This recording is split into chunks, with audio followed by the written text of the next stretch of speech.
Hi, and welcome to episode 172 of the Words About Games podcast. Now, directly recorded from the surface of the sun. Take it away, Amy. Greetings, welcome to the weekly video game podcast for Words About Games. I'm your host, Amy Alexander, and I'm joined this week by Keith Robinson. It's not something I can just pick up in the middle. I thought about doing all of it, but when I was doing that, because I'm reading off the notes, I couldn't see your face, so I didn't know if you were like, what? No, stop this. You must know, remember, you after last week's podcast introduction, you must know by now that I'll roll it. Like, whatever you do, I'll roll it. I am not chasing the dragon. That was last week. I was wondering, what did we do last week? I accused you of being on drugs because you were really hyper. No, danger of that was insomnia. Yeah. No danger of that this week because it's too fucking warm. Yeah. I feel if I take my shirt off, my skin will come with it. I mean, we get a lot of views if you did that. And your skin came off, I mean, like... You know. Yeah. The Robbie Williams skin music video. Rock DJ. It's like, no, good. Let's just keep going. Are you sure you don't need a minute? No, it's fine. Let's just keep going. For those people out there who don't know, like Keith, this is the Words About Gamescast, where every week we discuss 5 stories centered around gaming, games culture, and the industry. This week we discuss the controversy around Apex Legends' latest seasonal microtransactions, Sony buying Insomniac Games, Ion Fury developers, sexism, homophobia, and transphobia, Riot Games' settlement of its gender discrimination lawsuit, and the Daily Mail falling for a joke game announcement. As always, there are timestamps in the video below the description. On YouTube, that was completely the wrong way around. Nobody noticed. It's fine. There are, because I made a joke of it the first time Amy wrote out the introduction, which we can never get out straight because we're that unprofessional. There is timestamp in the description of the YouTube video. If you click on them, you can watch in pretty much any order you wanted. So if you wanted, you could watch this entirely backwards. You wouldn't get some of the jokes that we occasionally have running through. But you may gain some sort of sense of superiority over us because you control the flow of time.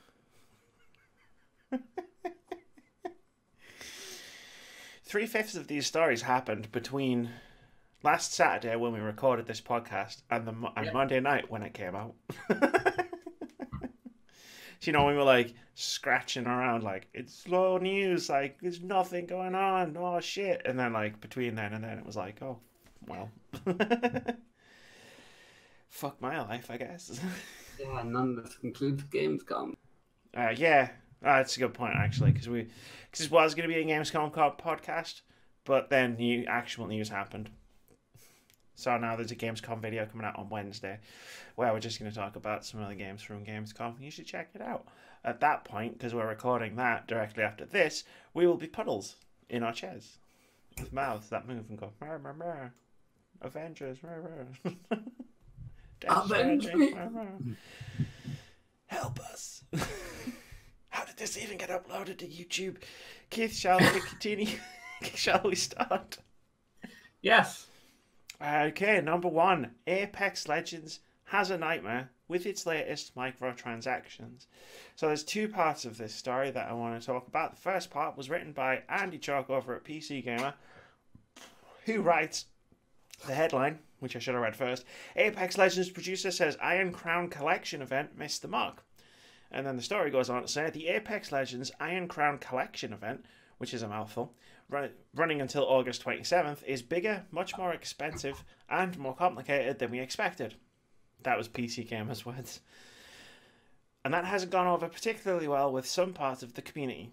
The biggest complaint, as articulated in this Reddit thread, seems to be that the event offers some really gorgeous legendary skins, but they can't be crafted like other legendaries. They're only available through event-specific crates. Executive producer Drew McCoy admitted in an update posted today, last week, that Respawn missed the mark when we broke our promise by making Apex packs the only way to get what many consider to be the coolest skins we've released. In the wake of feedback from players, Respawn has decided to rotate all 12 event-exclusive legendary items through the Apex store through the final week of the event, beginning on August 20th. They'll be available for 1,800 Apex coins, the same cost as regular legendary skins, and will also continue to drop from Iron Crown Apex packs. McCoy said that the Iron Crown Collection event has a different structure from Season 1 Legendary Hunt, and that planned future events will also be different. Because of that, quote, we need to be better at letting our players know what to expect from the various event structures in Apex Legends. With Apex Legends, it is very important to us that we don't sell a competitive advantage. Our goal has not been to squeeze every last dime out of our players. And we have structured the game so that all players benefit from those who choose to spend money. Events like Legendary Hunt or Iron Crown exist so that we can continue to invest in creating more free content for all players. This week has been a huge learning experience for us, and we're taking the lessons forward to continue bringing the best possible experience to all of you. End quote. McCoy also promised that players will have more ways to earn items in future collection events than just Apex packs. Let's pause midway through this story, as much as this is news. Any thoughts, Keith? Cosmetics? something standard industry bullshit. something. This is the thing with live service games, like free to play live service games, is they need you to get you to spend money on the game somehow. They're not making anything off, like, say, me, who installed the game, played a couple of times, and then did nothing with it. Played a couple of times, won us some matches, you know. Yeah. Yeah, it's like they have earned no money off me, so they have to earn money somehow. They might have earned money off you. You have people who, like, in some sort of weird domino effect thing of people watching the live streams of us playing the game. Yeah. Which then knocks over to them going, oh, I'll play this looks good. Which then knocks over the domino of them going, oh, I'll buy some Apex packs. They might have earned some money from you. But that's how they earn the money, is these Apex packs, like, or buying the currency. There needs to be something which incentivizes people to spend money on it. And yeah, I know it sucks if you can only do it in, like, certain, like, bizarre ways where you've got to, like, grind out a load of... I don't really get how the season packs work. So let me jump in there. Yeah, right, please do. So, like, I don't really get how this works either. I thought it was just a battle pass, but apparently there's this whole thing with skins that you can only get in loot boxes that are tied specifically to, like, this season, which is really short. And also, they look really good, and Apex Legends has had a problem with this. Like, their cosmetics haven't been the greatest or the most well received since it came out. So, let me give you some perspective. You ready for this perspective? Because something weird happened to me last week where I was streaming, right? And we're right on the precipice of, like, 1 million new games. And one of those games I will stream. But right now, I don't have any of those games. Mostly. And so I was looking for stuff to do. And you know what? I had the itch. There's this itch. So I went in and I downloaded PUBG. And I was like, I want to play PUBG. I played 200 hours of it in the first half of last year and then just dropped it. Yeah. I played it for an hour. And I was like, this is fine, but kind of dull. I did get a match where I got 6 kills. 3 of them might have been unarmed. You know that, just as a side note, you know that thing of, you've seen it happen to me a million times where, like, loads of people have dropped into one area. Yeah. And I haven't found a gun, and someone has, so they just shoot me. I was the person that found the gun in that scenario. So I was just running around with a Tommy gun, like, yeah, I got 3 kills. The Picard maneuver. Yeah. So I was bored of that. I still have Apex installed, and I was like, I'm going to switch to Apex because their Iron Crown Collection event, they're doing solos. And I wanted to see what that was like. Had a lot of fun. Almost won my first game in, like, 4 months. Like, I finished second. But then I was like, after I played a few games, I was ticking up some XP bar that I'd never seen before. And I was like, it's the Battle Pass. That's the Battle Pass. Let me go and have a look at this Battle Pass to see when I'm unlocking. So Battle Passes, we've probably heard me just talk about them before because I bought the Dauntless one. Yeah. There's a free track and a paid track. And on the free track, everybody gets. And on the paid track, obviously, if you buy the battle pass, you get the stuff that's in both tracks. And the Apex Legends one is fucking atrocious. Like, I don't have massive experience with battle passes, but this is like one of the worst I've ever seen in my entire life. Like, since their invention in like 2018. But, you know, this is one of the worst ones I've ever heard of. So the paid track's got all this stuff. Like, there's some cool intros, there's some really cool skins, there's all this really cool, like, shit to, like, that you'll unlock as you go.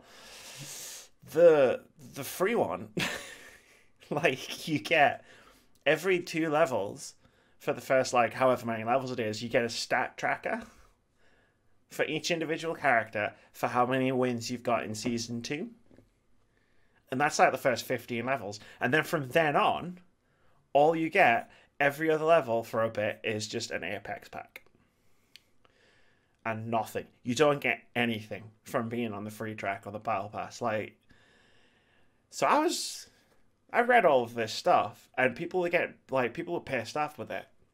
Some people definitely took the anger way too far. Yeah. But then I played the game and I looked at the battle pass and I was like, I can see why people would be angry about this. Because I flipped back to the one battle pass I have interacted with, which was Dauntless. Yeah. And even on the free track, you got stuff. Like, you got some items you could use in the game. You got some cosmetics. You got some grenades. Like, there was stuff in there for you to get. And in the Apex Legends ones, you get fuck all, basically. Like, so there's your context for that. Like, you know, when you were talking about, like, you didn't know. It's like, now you do. Yeah. It was terrible, man. Like, I was looking at it in just shock and disbelief of just how bad it was. Yeah, because I do remember, like, it's like, oh, it's stat tracker, which are all a lot of the different characters. Yeah, that was what was fucking nuts. So the first stat tracker was for Octane. Don't have Octane, paid character. Level 4, the stat tracker was for Watson. Watson's a paid character. Don't have Watson. The third stat tracker, I don't know who that's for, but I'm pretty sure it's for the one I did unlock. Yeah. Because I was an EA Access subscriber. Yeah, Mirage. Because I was an EA Access subscriber that gave me enough coins to unlock a hero. I've almost got enough coins to unlock another one, and I'm just like, I play Bloodhound. Like, I just play Bloodhound all the time. I've won like 5 games, and they've all been on Bloodhound, so I've only got 1 achievement for it. Should we move on? Yeah. To the thing to the reason we're all really here talking about this. Part 2: Apex Legends developer apologizes for exchange of insults with community members. This is from Matt Kim over at IGN, who writes, a war of words broke out between Respawn Entertainment and some Apex Legends players on the game's subreddit over last weekend, following a decision to roll back some controversial microtransactions in an Apex Legends Iron Crown event. Punctuation is really good sometimes. Now, Respawn CEO Vince Zampella is apologising to any fans who may have been offended during the exchange. Quote, some of our folks crossed the line with their comments, and that's not how we want Respawn to be represented. I apologise to any of our fans that were left offended. Last Friday, as in last Friday, Respawn announced that it will be changing how players can acquire legendary skins from the ongoing Iron Crown event in Apex Legends. We just went through it. The announcement to change the Apex Legends Iron Crown reward system was made on the Apex Legends subreddit, and developers and community managers from Respawn were on the subreddit to answer questions from the players. Things started going out of hand when developers began responding to hateful messages and comments with some choice words of their own. Quote, I've been in the industry long enough to remember when players weren't complete asshats to developers, and it was pretty neat. I forged a bunch of long-lasting relationships back then. End quote. That's not the end of the quote, though. Matt Kim over at IGN. There was a little bit more. That's weird. Weird place to cut that off. Apex Legends project lead Drew McCoy wrote in response to a vitriolic comment. Some in the Apex Legends community were angered by the developer's response, and subsequently the subreddit started getting threads from customers who said they'd be leaving Apex Legends for good as a result of the weekend's exchange. Asshat also became something of a meme in the community. While there were others in the community who sympathised with Respawn developers' position, and admits others in the community may have gone too far, it was still a high-tension situation in the Apex Legends community. Yeah, the quote actually was, the whole thing was, be in the industry long enough to remember when players and developers went complete asshats. When players went complete asshats to developers, and it was pretty neat. I forged a bunch of long-lasting relationships back then. It'd be neat to get back to that. Was the full quote. There was a fucking, actually, to be honest, it was a huge thing. Everybody's just focused on that one bit. There's like 5 or 6 paragraphs. I realised it was Drew McCoy that said that, though. I thought it was anonymous Respawn dev. Thoughts? Somewhere there was a PR, like, the person just screaming. I mean, that's true at any given moment in the games industry, let's be fair. Yeah. It's like, you don't give them more ammunition by screaming and bawling at them. The guy, Drew, I guess.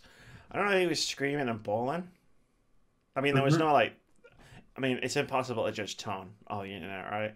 Yeah. But, like, this was one small part of a whole thing. And that was the only part where it was like, you suck, basically. Yeah. So, like... But obviously, that's the newsworthy part. Yeah.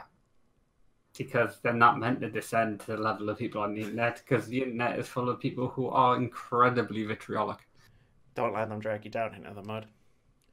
Yeah. On the one hand, yeah, that's really, really great advice from us who don't get, I mean, thousands, tens of thousands of people talking shit at you every day.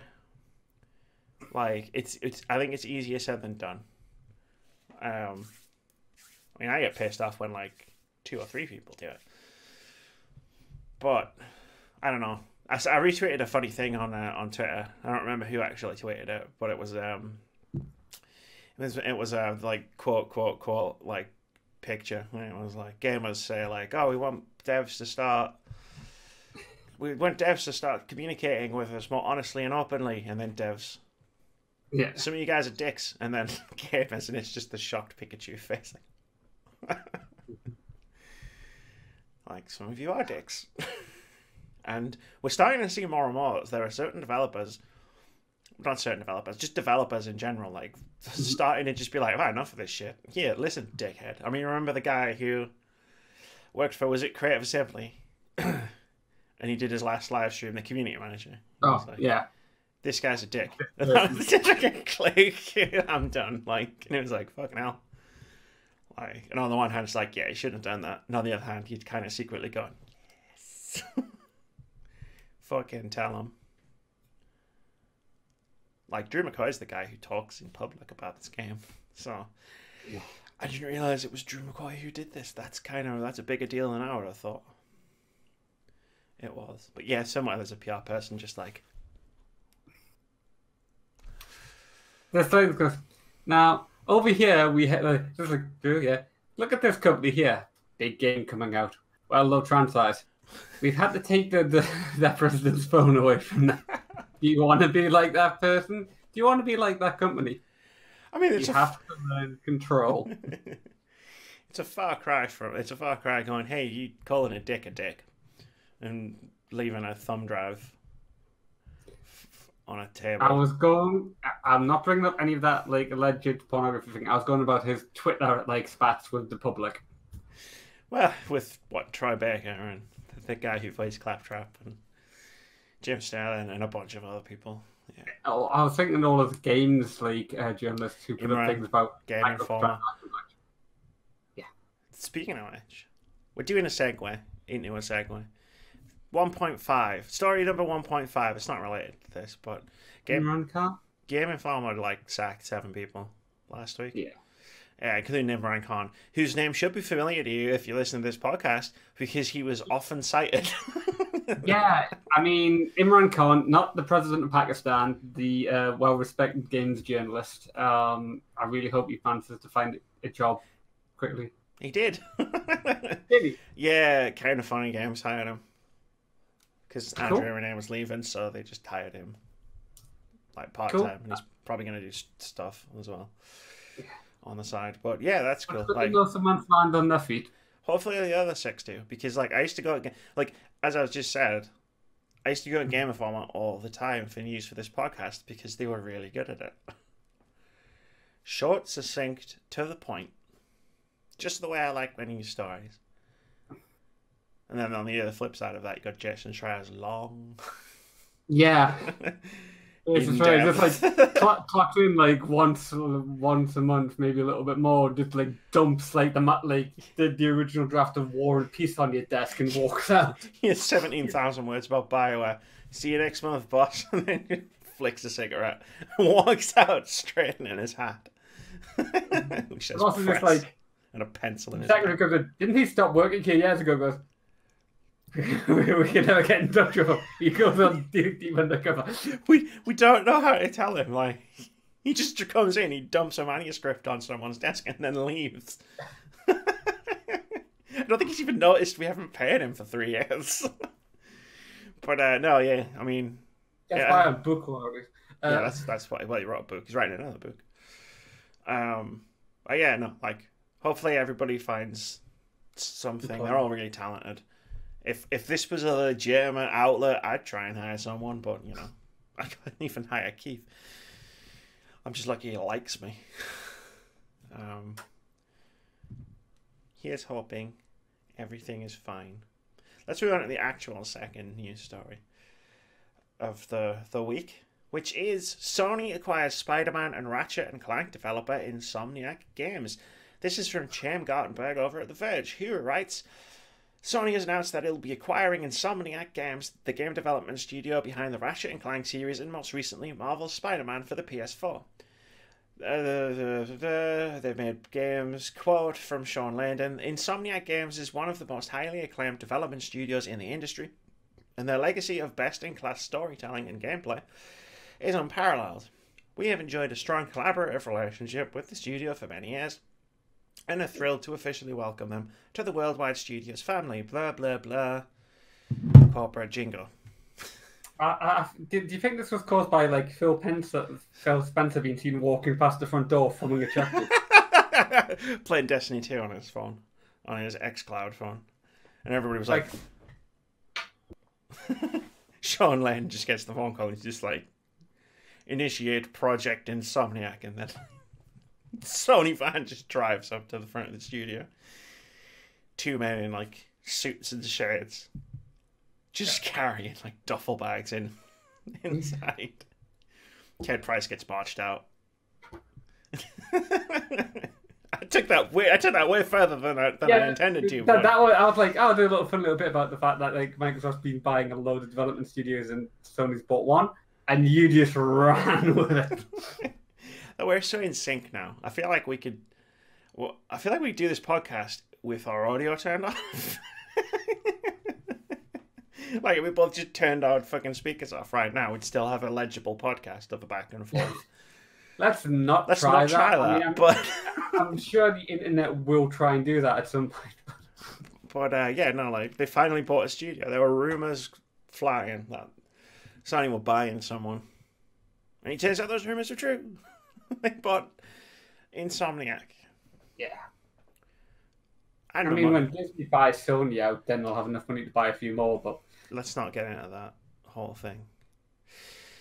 So many people on my Twitter timeline are just like, oh, Disney should just buy Sony because then we get Spider-Man. It's just like, no, Sony, stop being assholes. Sony aren't being assholes. They want to make money. They're a fucking corporation. Anyway. I don't want Disney to own the PlayStation, thanks. My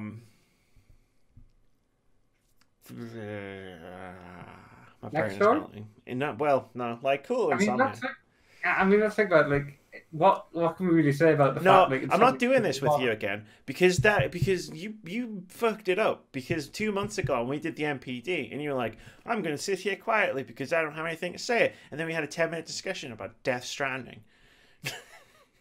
And it was really good. And it was one of our better discussions that we've done this year on the podcast. So you don't get to say, what could we possibly say about this? Because we say good things. So have you not figured out that when I say, what have we possibly got to say about this? I'm basically setting you up to. Well, this you time know, I shouted at you. run- And I apologise. It's because of the heat and the fact that I didn't get much sleep last night because my neighbours were having a garden party until 2:30 in the morning. So, Insomniac Games is a really good studio. Like, I mean, Spider-Man was the fastest selling PlayStation exclusive in history. Yeah, I mean, yes. But my pseudo point, because I was just like teeing you up there, that get a hole in one, is basically that they kind of like. I don't want to say they only make PlayStation exclusives, but they're well known for working in Sony's back pocket. If you get my feeling. Yeah. So, like, Insomniac Games, in my head, Insomniac Games and Naughty Dog, like, are kind of entwined. So it's kind of cool that now they're both part of the Sony Worldwide Studios thing, because they both started out on PS1. They both made really popular mascot platformers. Crash Bandicoot, Spyro. And then on PlayStation 2, they did the same. They both got sick of the ones that they were doing, so they made new ones, and we got Jak and Daxter and Ratchet and Clank. And then Naughty Dog got bought and made The Last of Us and Uncharted. And that's where it kind of diverges, I guess, because Insomniac went and did Resistance, which apparently was really good. It didn't have PS3. And then they went and did some stuff with other companies. They made that first-person shooter for EA, which wasn't very good. I don't remember. It's so good, I don't remember the name. There were a lot of generic first-person shooters last generation. Thanks to Call of Duty. And they made Sunset Overdrive for Xbox One, of course. Fantastic. Hidden gem. It's going to be a cult classic in the years to come. Unless they re-release it on PlayStation, which I guess they could do now. Because they have the rights to it. Maybe. They won't do a sequel, though. Not Sunset Overdrive. Because PlayStation didn't buy them to make Sunset Overdrive. PlayStation bought them to make Spider-Man. And Ratchet and Clank. Like, let's be realistic here. Like, that's why they're a Sony Worldwide studio. So that they can make the two franchises that make Sony money.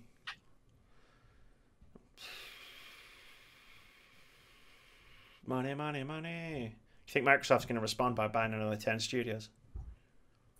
If they... no, it's too late for my prediction, I think. It's not too late. There's still, what, 4 months of the year left, and you're only 2 off. So, you know. Remember they did... A couple of English ones in the sale come October. Remember they did 2 at Inside Xbox last year. XO18. So, you know, XO19. It's in London. They might buy a couple of studios and be like, check it out. Yeah. We just bought Sony.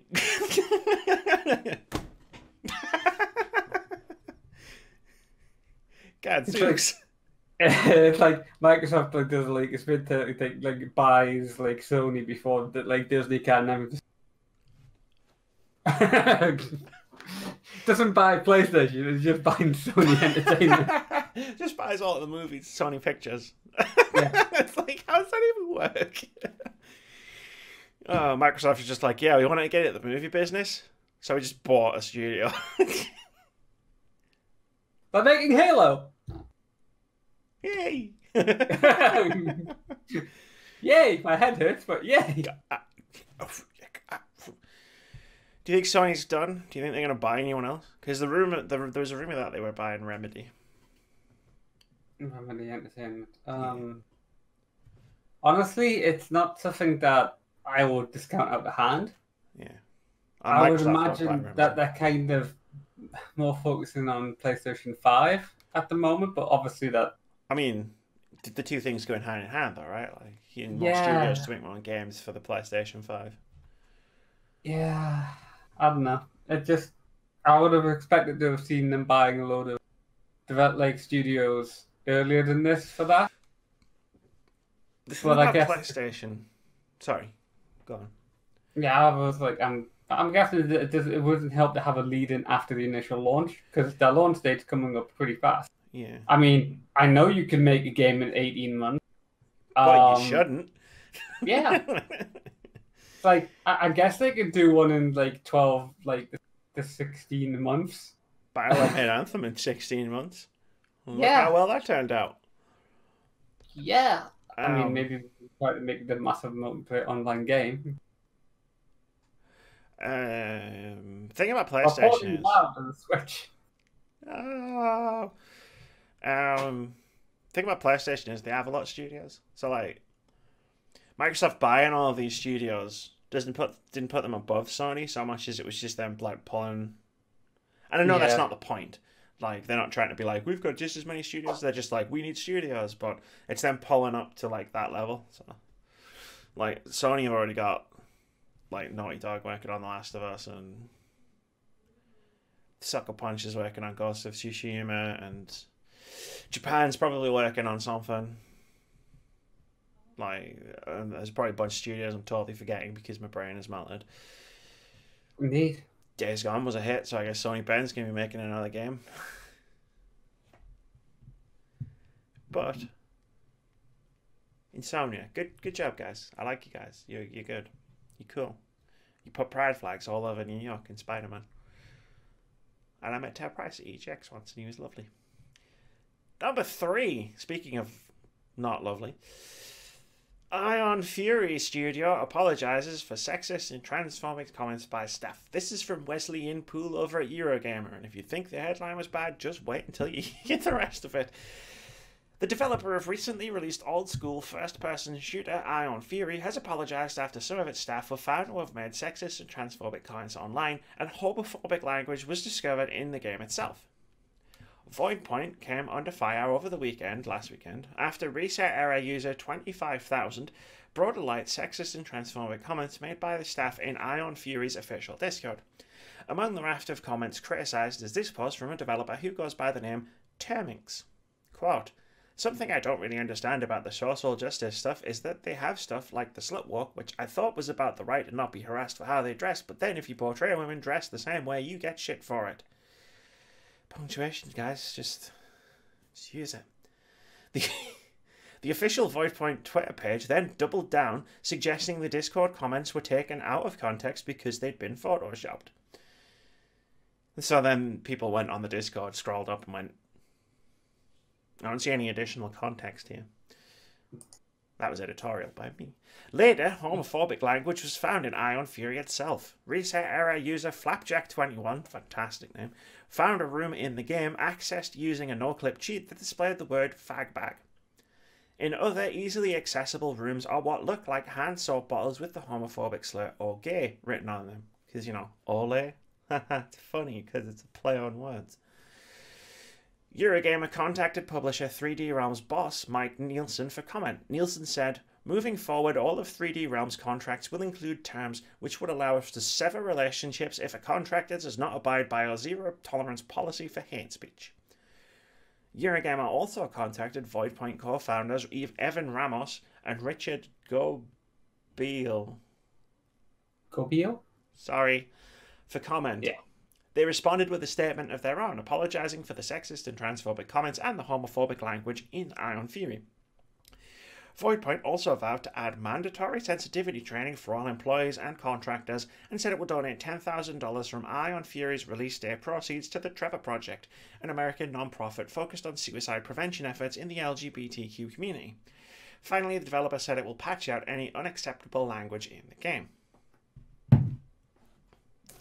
It says thoughts, so I'm going to go thoughts. Yeah. I mean, hidden stuff in games goes back way, way, way to the 80s and stuff. Some of it is kind of heartwarming. Like, there's that room that you can get into at Halo, which had a marriage proposal into it, I believe. I remember seeing something about it on Halo Anniversary. And then there's some of it which is just like digs at other games. Like there's a dig at Doom Guy in Duke Nukem, the original one. And Sure. then there's stuff like this.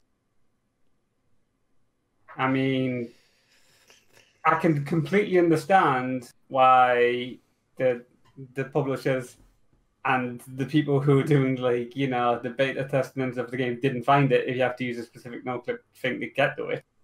They didn't use a bug. It wasn't like a bug where a player accidentally clipped out of bounds and found this room. Yeah. It was literally like, no clip. What's this? Like, kind of thing. Yeah. But yeah, it's like you do this if you develop sorry if you're making a game and you put this sort of stuff in it, and then you like tell other people how to view it and stuff. I mean, it might not take your employers that much to find out who it is that did this and then fire you. So you've got to have a level of stupid there. I mean, or just not care about your job. I don't know. It sounds like a cultural thing for me, like a studio culture. It's obviously a cultural thing. It sounds like a studio culture thing because if they just found the room when it had the thing in, then you would have been like, okay, like I would give them the benefit of the doubt and be like, okay, one idiot who works at Void Point did this thing and it was stupid, and then it's like you pair that up with the Discord stuff where it's just like, okay, you guys like. This isn't just one person. like, it wouldn't be the first time we've heard about a negative culture at a games developer or covered it on this podcast. No, definitely not. We've covered a bunch of studios bigger than this. That wasn't a brag. I mean, I'm talking about like Quantic Dream stuff. Yeah. Which was the one that specifically came to mind. But yeah, it's like it's dumb. I don't believe them. Like, I believe that they'll donate $10,000 to the Trevor Project, and I believe that they'll have mandatory sensitivity training. I don't believe that this will change how they think. I believe that it will probably change how they use Discord and how they use Twitter and what they put inside their games. But I don't necessarily I don't know. Maybe I'm just not trusting of people anymore because of all the times this has happened. But I don't really believe that they're gonna learn from this, because they doubled down first and then apologized when everybody started paying attention and noticing this. Yeah. And yeah, if you were using this as a learning experience, you probably wouldn't double down and then apologize. You would just be like, "Oh, we fucked up, big style." Yeah. I'm sure they've learned. It's just what they've learned. It's what they've learned.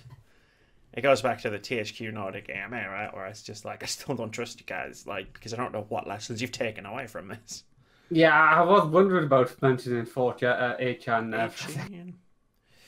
Oh man, this is probably 8chan's new favorite game. Because that's just. And it doesn't go far enough. Yeah, probably not. Fun words about games trivia. Eagle-eyed people who follow this channel might have noticed that there was a gap in my videos last week where there was meant to be an impressions of a game on Tuesday, and it never happened. And, well, can you guess what game I was looking at? And then decided not to do an impressions video of it all of a sudden. It's still hot. My brain doesn't work. Yeah, all I can see is just occasionally when you swing around too far, it's just Mario's eyes staring at. Oh yeah, I'm gonna put that up on the wall, but I've got the Mario. Yeah, my camera's pointing further down than it normally would. It's chancing for me on the wall behind me. But yeah, I was meant to do a review of Ion Fury because old school shooters are kind of cool because to me, they're just the shooters I played when I was a kid. And then I was like, oh no. And I didn't have time to do anything else. So there's a bit of words about games trivia for you. I do draw lines. These guys are dicks. Should we move on? Yeah. Number 4, Riot Games reaches settlement in gender discrimination class action lawsuit. This is from Matthew Cato over at Game Informer. He writes, League of Legends developer Riot Games has reached a settlement in a class action lawsuit against the company started by women, alleging... There should have been a comma there. The company wasn't started by women. Sorry. Yeah, I did a writing course, okay? A pet peeve of mine is grammar. Yeah, you've already done it once this episode, don't worry. League of Legends, again, a class action lawsuit against the company started by women alleging sexual harassment, a retaliatory company culture hostile to women, and violation of the California Equal Pay Act by Riot Games. In a joint statement by both sides in the lawsuit, the plaintiff's attorney, Ryan Saba of Rose and Saba, said, quote, "This is a very strong settlement agreement that provides a meaningful and fair value to class members for their experiences at Riot Games," end quote. No details regarding the settlement have been announced, which is awaiting court approval. For its part, in the statement, Riot CEO Nicola Laurent says, quote, "We are grateful for every rioter who has come forward with their concerns and believe this resolution is fair for everyone involved," end quote. In a post on its website, Riot says it has been working on addressing the underlying issues behind this and other lawsuits against the company.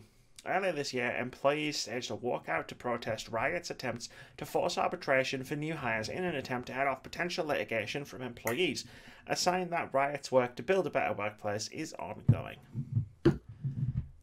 Thoughts? Well, I kind of thought that we'd end up coming back to this story at some point, because you could not live with your own failures. And where did that bring you? It's just League of Legends. Riot Games, back to me. Yeah, well, it's not like we covered like, is it November? I don't remember when this started. It was like, and then because they were getting taken to court, and there was something in the contracts which prevented them like from taking specific sorts of legal action, and then all this other stuff as they tried to improve their PR standing, because they changed at the last minute one of the talks they were doing.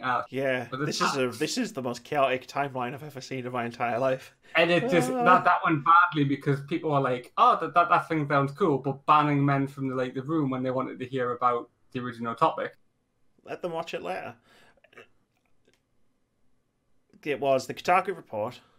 Yeah. And then they put out the manifesto.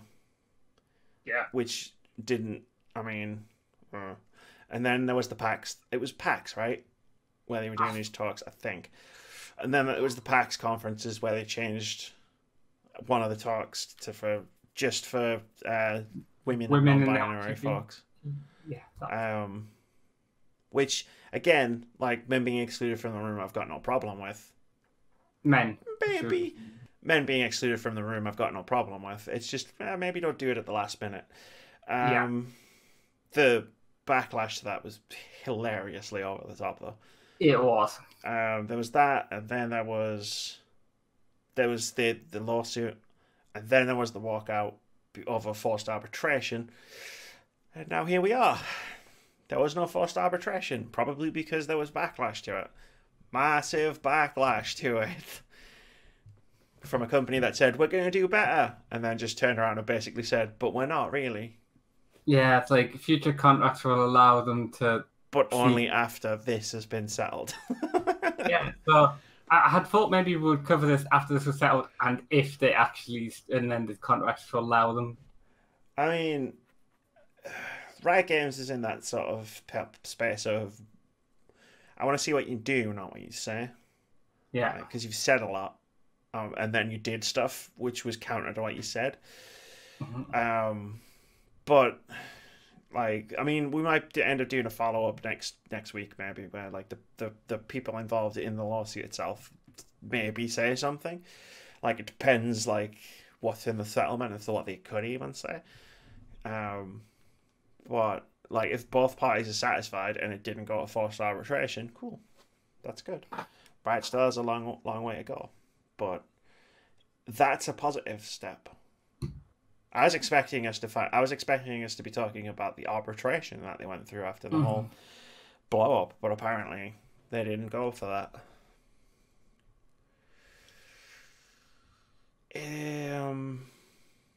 Hopefully it's a good settlement for both sides and it's not just PR wank. Like the words, I mean, like that Riot has said. Yeah, I do like the fact they call that people work their rioters. Yeah. And one during the walkouts and stuff, I did occasionally think of how funny it would be if rioters riot. If they rioted. But no, it was all civil. Yeah, it was good. No, it was fine. Like Riot did the right thing in that situation by just like sending a memo out, being like, no retaliation, no nothing, just let them go, let it happen. And then they went and they just like voiced all of their concerns, in a public forum. I remember there was someone from Kotaku who was like there talking to people. That was really cool. Like, this is cool that all of this stuff's coming out, because I feel like until Rockstar Games last year, this was all stuff that probably didn't happen so much in the public eye. Yeah. And then Dan Houser blew the lid off of it when he said, "Oh, we're working 100-hour weeks. Isn't that cool?" And everybody went, "No, not really." And at the time, I'm not sure we realized Dan Houser had just lit a fucking powder keg. Yeah, it's like there are two reactions to that statement. Like, one is like, are you working 100 hours a week, or are you like making your staff work 100 hours? There's only one incident where I have ever thought the person is like, yeah, you're actually working 100 hours a week and you need help. And I can't remember his name and I can't pronounce it, but it was a Japanese games producer who said he had to have a daily drip stuck it was Sakurai making Smash Brothers, and he went to work with an IV drip in his arm, and it was just like, dude. It's like, now the real dark tone of like that trailer, like all the promo kind of makes sense because this guy was ill when he was making it. Yeah. I mean, there was a thing, like, even I caught it when I was watching the Gamescom thing, and Hideo Kojima came out on stage. Again, we're going to do a full video on this stuff on Wednesday. Go and watch it if you want to hear about the games. But no, he came out on stage and he was saying, "Oh, it's the crunch period," and I was like, he didn't say it. His translator translated it. "Oh, like, I shouldn't even be here. We're finishing the game. It's the crunch period." And a part of me did just have that reflexive sort of, whoa. Ooh. That's an unfortunate word usage. But yeah, it's like it's good that these things come out in public, because I think the end result would have been different if it hadn't have been this continuous thing that people were following along with. Like, we did like probably 5 or 6 different podcasts, right, where this happened, then this happened, then this happened, then this happened, and we followed along with the story. And I feel like it would have definitely been a different outcome if that kind of thing wasn't happening. Because companies never want to look bad, unless you're THQ Nordic, I guess. And I'm going all in on THQ Nordic at the minute, aren't I? Yeah, I mean, they haven't done anything in a while. I mean, that we know of. Half the problem, I guess. So it is cool, like with that and the crunch stuff, that like just our attention and our talking about it can sometimes like be a positive influence. Like, we talk about tough stuff, but like, it's not like we're just talking about Void Point and Ion Fury and being like, this, you fuck, yeah. But we're actually talking about this, and positive things are coming out from it, which is, it's nice. And I hope we can continue to do that. Do you want to have a laugh, Keith? Yeah. Number 5, a PR firm's winding up MPs and the Daily Mail with a fake Brexit game. This is from Rich Stanton over at Kotaku, who writes, "Everyone's talking about deep fakes, but welcome to yet another minor manifestation of the internet's capacity for falsehood, Brexit Royale. The video game features various British politicians facing off against one another in classic Royale style, or at least it would if it were real. Brexit Royale is a creation of the PR agency Kairos Media. The game is apparently being developed by Wave Studios, but a quick glance at the company's website shows that not only was the domain registered just over a week ago on 15th of August 2019, but the email contact is a Kairos Media address, and the studio's postal address is shared with Kairos Media. Brexit Royale has a teaser trailer which begins with a lot of unverifiable and unsourceable quotes from outlets with names that sound vaguely legit, Gaming Plus, Esports Buzz, but turn out to have little to no online presence or regularity of posting. In fact, if you check out the Wayback Machine, you'll discover that all of these apparently legitimate brands are ultimately owned by Kairos Media, via its subsidiary, KYMA.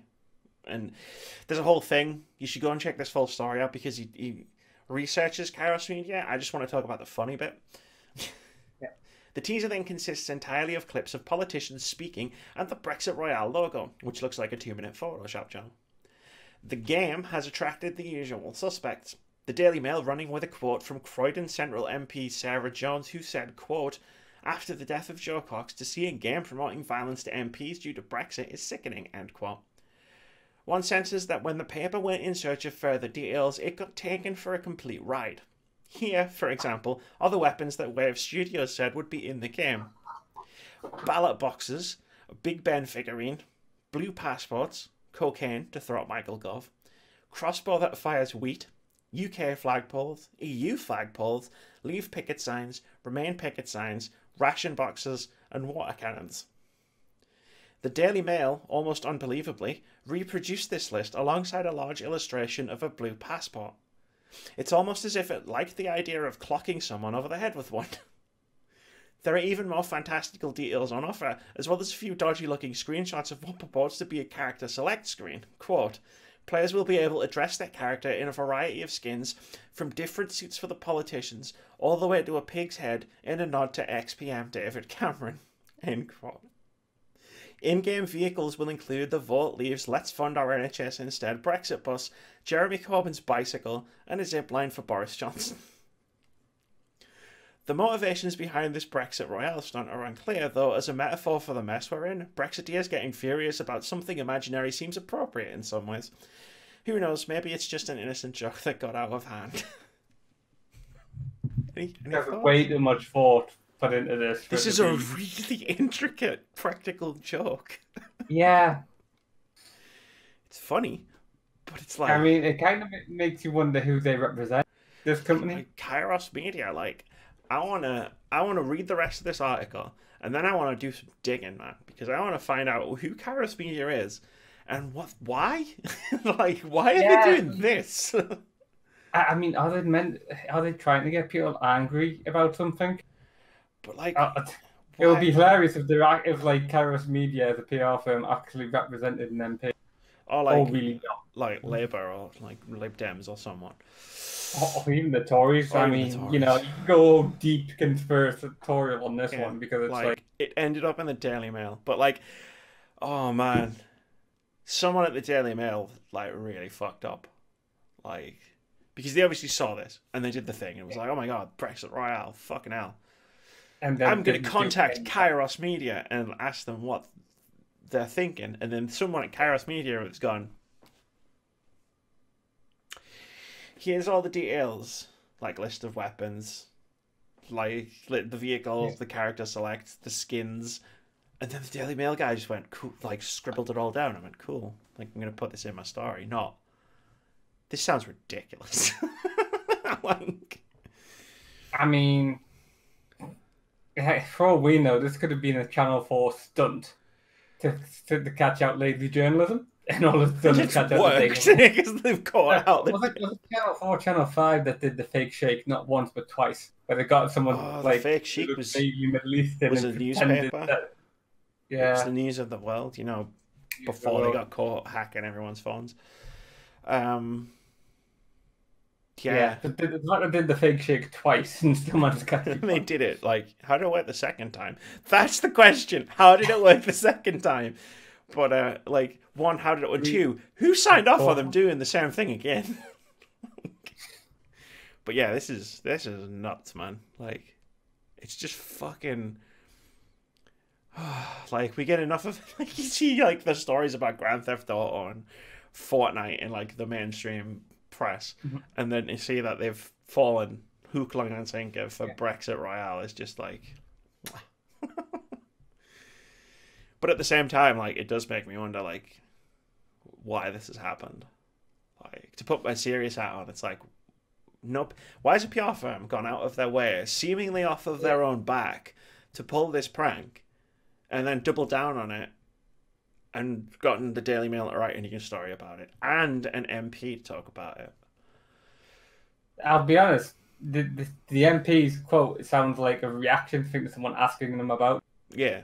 I imagine it's a reaction. I've got no idea what this is, but this sounds horrible. Yeah, I imagine it's a reaction to the Daily Mail story. Yeah.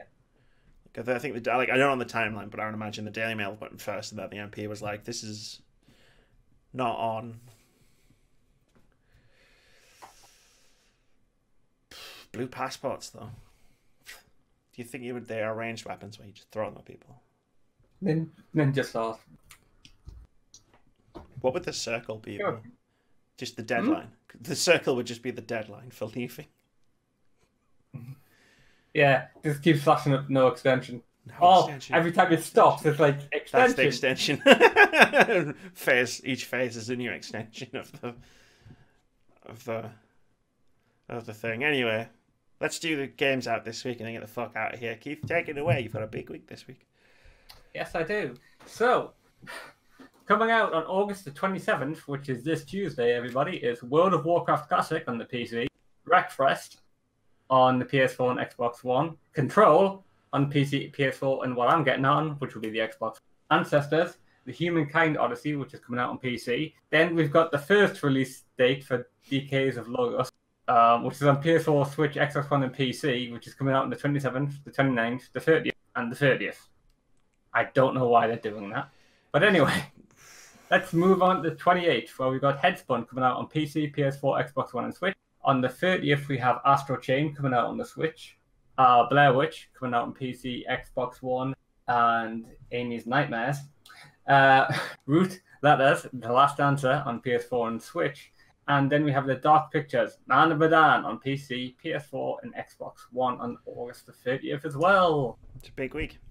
So, So it begins. Last week I said this was the industry putting its foot down on the accelerator, and this week the foot is down and we're at top speed.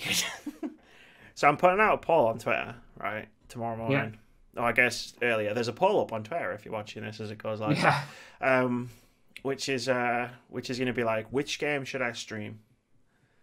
Which is going to be like the Control, not Astral Chain, Control, Man of Medan, or Blair Witch. Now here's my question to you, Keith. Is there even a point in putting the poll up? Or do I just accept the inevitable that everybody's going to vote for Blair Witch because they want to see me, like, poop my pants?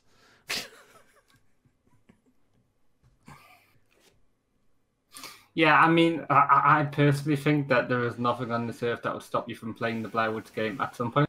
You may resist. At some point, for some brief reason, you'll think of resist. But then inevitably you will go to the fright zone. I mean, I'm going to play it. I've got to do a video on it. But, which one do I stream? From start to finish, yeah. So I was thinking about Control, and then I was like, why don't I just ask? Because there are 3 games, and I wouldn't mind streaming all of them, but I can't. Which one do you want me to stream? And I'm just like, everyone's going to pick the scary one, but then there's 2 scary ones, so Control's got that sort of X-Files sort of vibe, though. I feel like Control's going to lose, and I'm kind of okay with that because I finished Fire Emblem. Yesterday, so I've got that space in my life where I can just when I'm just sitting back to chill and play a game, and if Control's out, I'll be like, cool, I'm just gonna sit back, chill, and just finish Control over the course of a week or 2. Whereas with Blair Witch and Man of Medan, it's like I get more entertainment value out of it, and obviously that's what people are gonna get. And also WoW Classic for no. That was weird. Yeah. Advert started in the background. For no logical reason that I can think of, I am actually tempted to play WoW Classic. I think it's called nostalgia. Yeah, but I don't know, man. Because I haven't played tons of MMOs since I stopped playing WoW Classic. I played one really seriously, which was Rift. So I'm not in that phase of MMOs have moved on so much over the past however many years it's been. I'm in the space of WoW was the last MMO. Well, Rift and then WoW were the last MMOs I really loved. But then that makes me worry that if I do resub and play it, I'm gonna be hooked. Gone. You just do WoW streaming service for a while. Yeah, forever. I don't have the strength to break it again. Especially considering they're not exactly going to update it.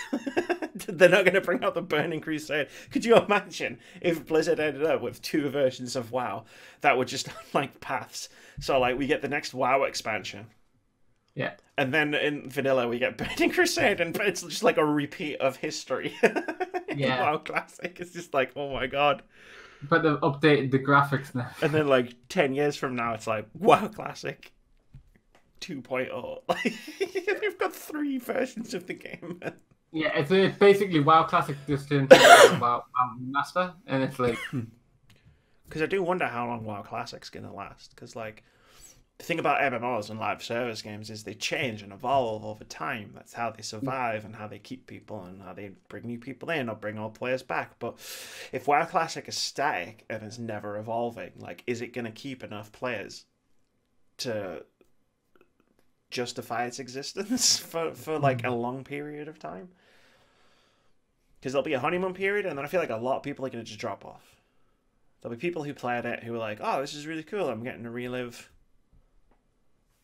my, not childhood, but, you know, like relive this classic of the genre. And then I think a bunch of people will just drop. They'll get level 60, they might do some raids, and they'll just be like, that was fun. Now I never need to do it again. Yeah, so I was just trying to remember something. Is it 15 years? 15 years. But, wow. It's been 84 years. There was just something when I opened the Blizzard launcher the other Pretty sure day. it came out in 2004. I don't know when Burning Crusade came out, but I'm pretty sure the game itself was 2004. For that, yeah, that'll be 15 years. Because there was a gift for World of Warcraft celebrating the 15 years or whatever. But it just sitting in the inbox on the Blizzard app. I never thought the game would last 15 years, but that's cool. Yeah. That's cool that it did. Anyway, that's it for episode 172 of the Words About Gamescast. It's warm. It's very warm.